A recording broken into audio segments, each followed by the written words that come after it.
लिए जो रामबाण की तरह काम करेगा वो घटना चक्री है, उनको बार बार सोल्व करें। मेंस के लिए जो सबसे अच्छा काम करता है वो करती है टेस्ट सीरीज। अब 5 और 6 इसमें पेपर नए जुड़े थे। सुबह उठती थी 6 बजे के आसपास, उसके बाद से लाइब्रेरी। हेलो दोस्तों, नमस्कार। मेरा नाम है विभांशु। स्वागत है आप सभी का हमारे एक और नए वीडियो में। तो दोस्तों, अभी हमें उत्तर प्रदेश लोक सेवा आयोग प्रयागराज भवन के पास, जहां पर इस समय यूपी पीसीएस 2023 का अभी इंटरव्यू चल रहा है। मैम अभी अपना इंटरव्यू देके आ रही हैं। इनसे जानेंगे क्या माहौल अंदर का, कैसे क्वेश्चंस वगैरह पूछे जा रहे हैं, साथ साथ इनकी अभी तक की जर्नी कैसी रही है। और सब लोग वीडियो में एंड तक बने रहिएगा। हेलो मैम, इंटरव्यू कैसा रहा?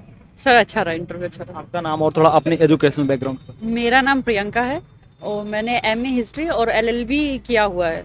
तुम यूपी पीसीएस के लिए आपका ये कौन सा अटेम्प्ट था? ये मेरा 4th अटेम्प्ट था। और मीडियम क्या रहा आपका? हिंदी सर। इंटरव्यू आप अभी देखे आ रही हैं, तो इंटरव्यू का माहौल आपको कैसा लगा वहाँ? इंटरव्यू का माहौल अच्छा था। जैसे थोड़ा बच्चे डरते हैं वैसा कुछ नहीं था। वो काफ़ी टाइम दे के चीज़ें पूछते हैं और आप सबकी सुनते भी हैं। अगर आप बता रहे हैं तो शांति से आपकी बातों को सुनते हैं और समझते हैं। जैसे कि हम लोग तो मतलब जनरली यूट्यूब पे वीडियो वगैरह देखते हैं, जहाँ पर क्या है कि कोचिंग वगैरह का मॉक इंटरव्यू वगैरह पड़ता है, तो वहाँ पर काफ़ी स्ट्रिक्ट पूरा माहौल रहता है। और यहाँ का माहौल और वहाँ के माहौल में आपको क्या लगता है, क्या डिफरेंस रहता है दोनों में? सब वहाँ थोड़ा प्रेशर क्रिएट कर दिया जाता है। बाकी यहाँ काफ़ी शांति से आपको नई चीज़ें भी आ रही हैं तो वो कोई दूसरा आपको ऑप्शन देते हैं कि ठीक है चलो हम इस बारे में बात करते हैं। तो ऐसा कोई माहौल मुझे तो लगा नहीं कि प्रेशराइज करते हैं, कुछ चीज़ें करते हैं। काफ़ी शांति के साथ चीज़ें होती हैं, तो मुझे माहौल ठीक लगा। आप इंटरव्यू के लिए अंदर मतलब एंट्री की थी, तो क्या चीज़ें रही अंदर का माहौल? उसके बाद क्या मतलब शुरुआत कहाँ से हुई? सर पहले शुरुआत उन्होंने मेरा टोकन नंबर पूछा कि आपका टोकन नंबर क्या है। मैंने बताया 106। तो फिर उन्होंने एक जो चेयरमैन सर थे उन्होंने मेरे से क्वेश्चन पूछा था कि आप अपने बारे में बताइए, आपकी ग्रेजुएशन, पोस्ट ग्रेजुएशन और आपने क्या कर रहे हैं और वर्तमान में आप क्या कर रही हैं। तो मैंने बताया सर मैंने एमए किया हुआ है, उसके बाद मैंने एलएलबी किया हुआ है। तो उन्होंने पूछा कि 1970 में एक मूवी आई थी मंथन, उसके बारे में आप कुछ बताना चाहेंगी। तो वो मूवी मैंने सच में देखी ही नहीं थी, तो मैंने सॉरी बोला कि सर मैंने ये मूवी देखी नहीं है। तो उसके बाद सर उन्होंने सिचुएशन बेस्ड मेरे से क्वेश्चन पूछे, एथिक्स से रिलेटेड क्वेश्चन पूछे और जो मेरा लॉ ग्रेजुएट हूँ तो लॉ से संबंधित क्वेश्चन पूछे।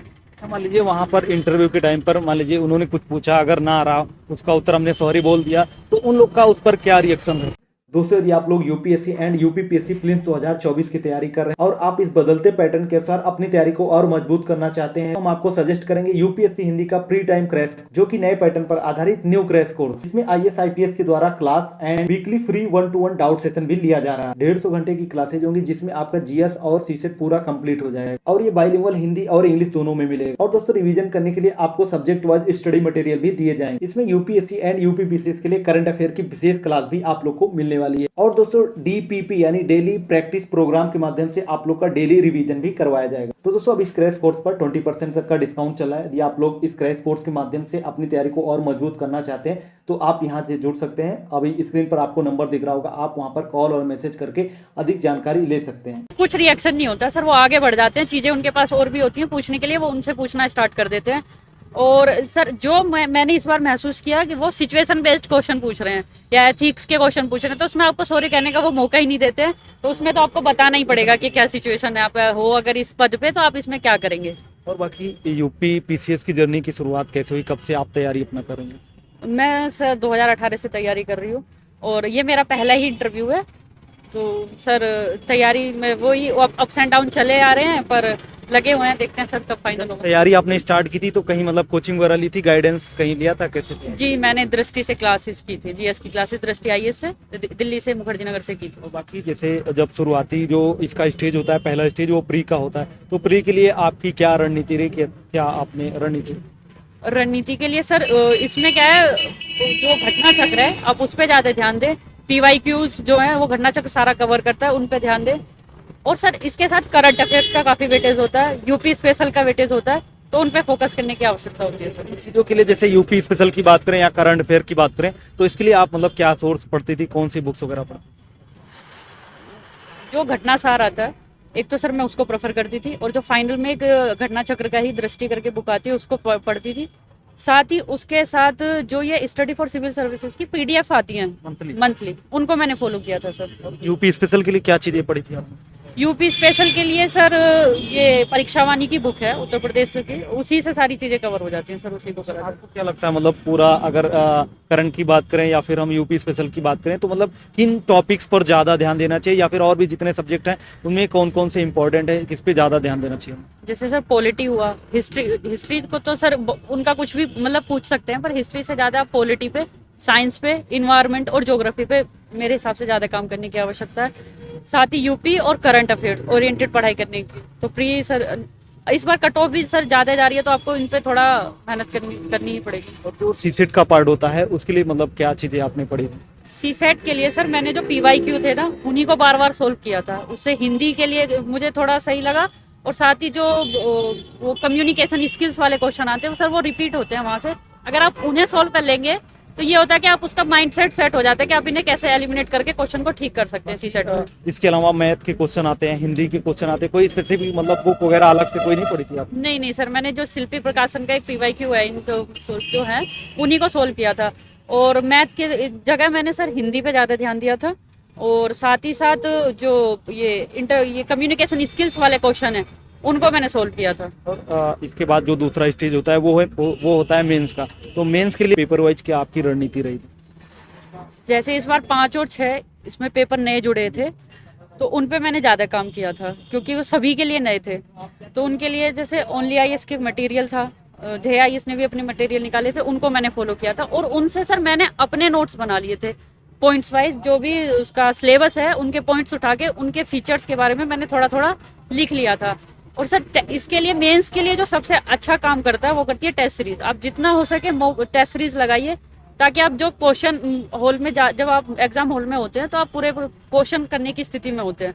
तो अगर आप 20 के 20 क्वेश्चन टाइमली खत्म कर लेते हैं तो आपकी स्थिति औरों से बेहतर हो जाती है। तो जब आपने तैयारी, क्योंकि आप 2018 से तैयारी कर रही हैं, पहले तो ऑप्शनल पेपर था, तो आप तो उसकी तैयारी पहले कहीं ना कहीं की होगी किसी न किसी सब्जेक्ट की, अभी अचानक से चेंज हो गया, आपको यूपी स्पेशल पढ़ना पड़ा, तो क्या मतलब डिफरेंस आपको लगा, क्या चीज़ें रही? नहीं, मुझे डिफरेंस कुछ ज़्यादा सर नहीं लगा। मेरा ऑप्शनल हिस्ट्री था तो वो मुझे GS1 में काम आ गया था।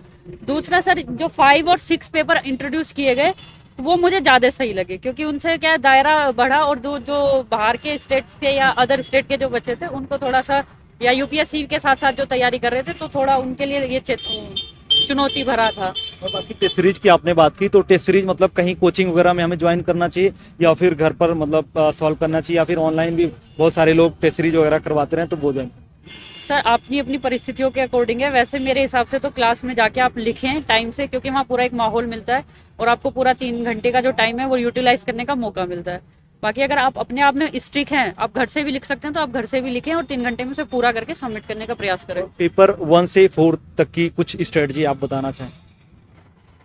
सर GS1 में जैसे आप जो मैंने काम किया था, जैसे फैक्ट्स पे कुछ काम कर लें, ताकि आप, या कोई संस्था है उसको अगर आप किसी की डेफिनेशन दे रहे हैं या कुछ दे रहे हैं, तो आपको पर्टिकुलर डेफिनेशन उसकी पता होनी चाहिए कि इसकी अगर कोई क्वेश्चन इससे पूछा जाता है सिलेबस के इस पॉइंट से, तो मैं स्टार्टिंग ऐसे करूंगा और कंक्लूजन ऐसे करूंगा।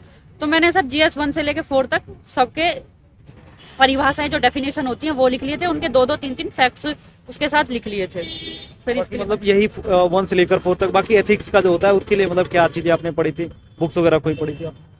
मैंने दृष्टि के नोट्स थे मेरे सर, उन्हीं को फॉलो किया था। दृष्टि के नोट्स से मैंने एथिक्स का किया था। और उसके लिए एक मैंने ये ओनली IAS ने अपना निकाला था, उसमें उन्होंने एथिक्स की डेफिनेशंस और विद एग्जांपल दिए हुए थे, तो वो मुझे काफ़ी अच्छा लगा था। तो मैंने उनसे डेफिनेशन और एग्जांपल्स ले लिए थे। जब आप एग्जांपल्स 4th पेपर में डालते हैं तो आपके नंबर उससे बढ़ते हैं। और जो एसए का पेपर होता है हिंदी का होता है, तो वो काफ़ी मतलब नंबर गेनिंग होता है हिंदी का पेपर खासकर, तो इसके लिए आपने क्या मतलब सोर्स वगैरह क्या फॉलो किया था बुक? जैसे हरदेव बहारी की बुक थी, पृथ्वीनाथ पांडे की बुक थी। और सर जो PYQ पूछे गए थे, घटना चक्र भी एक निकालता है, जो जैसे RO में PYQ पूछे जाते हैं, तो वो विलोम शब्द वगैरह आप वहाँ से तैयार कर सकते हैं, क्योंकि वो रिपीटेड होते हैं, क्वेश्चन बनते हैं। और सर मैंने क्या किया था, मैं डेली 20 से 25 मिनट अपना हिंदी को देती थी। जैसे 10 विलोम शब्द अपने लिखे, फिर उनके सामने खुद से वो लिखती थी कि इसका क्या क्या आंसर होंगे, क्योंकि लिखना और एक टिक करने में थोड़ा सर समस्या तो होती है। और एसए के लिए मतलब क्या चीज़ें फॉलो की? ऐसे के सर जो करंट में टॉपिक्स थे, जैसे G20 पे इन्होंने पूछ लिया था, तो वो मैंने तैयार कर लिया था। और जहाँ मैं राइटिंग प्रैक्टिस कर रही थी वहाँ से भी सर PDF के फॉर्म में मिलती थी चीज़ें, तो मैंने उनको तैयार कर लिया था। और टाइम टेबल की बात करें तो क्या टाइम टेबल आपका रहता था? क्योंकि सभी लोग टाइम टेबल को लेकर बहुत कंफ्यूज रहते हैं, रात में पढ़ें या फिर दिन में पढ़ें, या कितना टाइम तक अपना स्लॉट टाइम कैसे बनाया? सर मैं तो सुबह में पढ़ने थी, सुबह उठती थी 6 बजे के आसपास। उसके बाद से लाइब्रेरी मैंने ज्वाइन की हुई है, तो लाइब्रेरी जाके पूरे दिन की पढ़ाई, फिर शाम को वही 10 से 11 बजे तक आसपास आके अपना सो जाना, ताकि सुबह जल्दी उठें। तो मैम बहुत सारे हमारे साथ छात्र जुड़े हैं जो कि कहीं ना कहीं इस तैयारी से रिलेटेड हैं, जुड़े हैं, नए भी तैयारी के फील्ड में आना चाहते हैं, तो उनके लिए आपका कोई सजेशन या सुझाव रहे? अगर आप यूपीपीसीएस में ही तैयारी करना चाहते हैं तो सबसे पहले इसका लिए जो रामबाण की तरह काम करेगा वो घटना चक्री है, उनको बार बार सोल्व करिए। और जो आपने पहले पेपर अगर कोई दिया हुआ है खुद का, तो उस पेपर को अपने साथ रखें और देखें कि मैंने वहाँ किस वजह से ये गलती करी और ये मेरा क्वेश्चन कैसे गलत हुआ। तो आप वहीं अपनी गलतियों को समझें और लिखें कि मेरी ये गलती और आगे से मैं इसमें रिपीट नहीं करूँगी ये question. Thank you so much. Thank you sir.